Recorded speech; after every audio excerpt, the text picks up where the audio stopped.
Hello everyone, अगर आप CSIR net और गेट के एग्ज़ाम की प्रिपरेशन कर रहे हैं तो आप सेल बायोलॉजी के कुछ ये इम्पॉर्टेंट टॉपिक्स हैं, इनको बहुत अच्छे से रिवाइज कर लीजिए। इसके फंक्शन के बारे में, इसके रेगुलेशन के बारे में और सेल के अंदर इसका क्या रोल है। जब भी हम सेल बायोलॉजी की बात करते हैं तो सबसे पहला टॉपिक आपको प्लाज्मा मेम्ब्रेन, उसके स्ट्रक्चर के बारे में बहुत अच्छे से कॉन्सेप्ट क्लियर करना है। एसिमेट्री ऑफ लिपिड बाइलेयर, यानी लिपिड में कितने टाइप की फास्फोलिपिड्स होती हैं, आउटर लीफलेट में कौन सी फास्फोलिपिड होगी और इनर लीफलेट में कौन सी फास्फोलिपिड होगी। सेकेंड टॉपिक है हमारा मेम्ब्रेन फ्लूइडिटी, यानी प्लाज्मा मेम्ब्रेन में जो फ्लूइडिटी का कॉन्सेप्ट है उसके लिए कौन कौन से फैक्टर रिस्पॉन्सिबल हैं। कोलेस्ट्रॉल का क्या रोल है, लिपिड राफ्ट का क्या रोल है सिग्नल ट्रांसडक्शन में, और उसी में आपको पढ़ना है फ्लिप फ्लॉप मूवमेंट, यानी यहाँ पे प्लाज्मा मेम्ब्रेन में अगर हम देखें तो लिपिड इनर लीफलेट से आउटर लीफलेट में मूव कर रही है, आउटर से इनर में, तो इसको हम बोलते हैं फ्लिप फ्लॉप मूवमेंट। यानी लिपिड बाइलेयर में एक तो लिपिड अपनी जगह पर रोटेट करती है, एक आउटर लीफलेट से इनर लीफलेट में मूव करती है, इसमें कुछ एंजाइम का रोल है।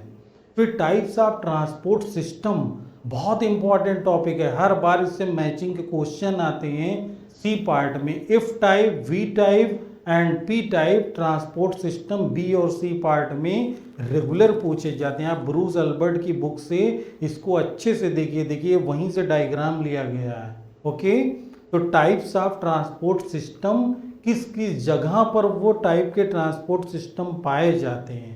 जैसे एफ टाइप का ट्रांसपोर्ट सिस्टम, अभी हम लोग बेसिक एग्जांपल ले लें तो इलेक्ट्रॉन ट्रांसपोर्ट में जहां पर एटीपी सिंथेसिस होती है। Okay, V type transport system vacuole में पाए जाते हैं। उसी तरीके से एबीसी ट्रांसपोर्टर और CFTR बहुत बार पूछा गया बहुत सारे एग्जाम में कि इनमें म्यूटेशन होने से कौन सी डिजीज हो सकती है। माइकोबैक्टीरियम ट्यूबरकुलोसिस के केस में अक्सर MDR TV हो जाती है इस टाइप के ट्रांसपोर्टर में म्यूटेशन होने से। आयनोफोर का क्या रोल है, बहुत इंपॉर्टेंट टॉपिक है, इसको लोग इग्नोर कर देते हैं। ठीक है, कि इलेक्ट्रॉन ट्रांसपोर्ट चेन में इनका क्या फंक्शन है मेम्ब्रेन की परमिएबिलिटी में। और नेक्स्ट हमारा बहुत इंपॉर्टेंट टॉपिक है सोडियम ग्लूकोज ट्रांसपोर्टर, एक सिंपोर्ट सिस्टम है ये। यहाँ पे इस डायग्राम से कई बार नेट के सी पार्ट में क्वेश्चन पूछा गया है कि कॉलरा की डिजीज में इस ट्रांसपोर्ट सिस्टम का क्या रोल है, कैसे कॉलरा की टॉक्सिन इस ट्रांसपोर्ट सिस्टम को ब्लॉक कर देती है। ओके, तो सोडियम ग्लूकोज ट्रांसपोर्ट सिस्टम को भी बहुत अच्छे से रिवाइज करिए, जितने टॉपिक हैं आप इग्नोर मत करिए। और इस टॉपिक के रियल डायग्राम कॉन्सेप्ट को अच्छे से देखना है तो आप ब्रूस अल्बर्ट की जो ये बुक दिख रही है आपको, इसको अच्छे से पढ़िए। सेल बायो के लिए इससे अच्छी बुक्स नहीं है।